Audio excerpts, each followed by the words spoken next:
ভাই রে, এই সৌদি আরবে যদি কেউ একবার ফোরম্যান আর সুপারভাইজার দায়িত্ব পায় না, সে নিজের মনে করে কি জানেন, এই সৌদি আরবের শেখ।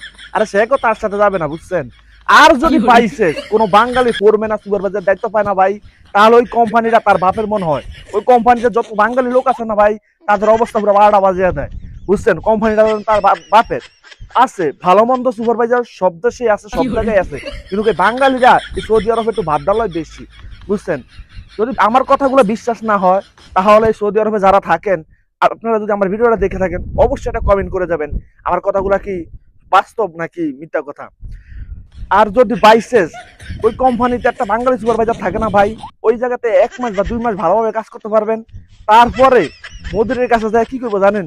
করবো, ইয়া মোদির কুল্লু বাঙালি মাফি কয়েস, কুল্লু বাঙালি মাফি সুগল আলী বাবা, বুঝছেন? হালা গলা এইটা কর, বুঝছেন?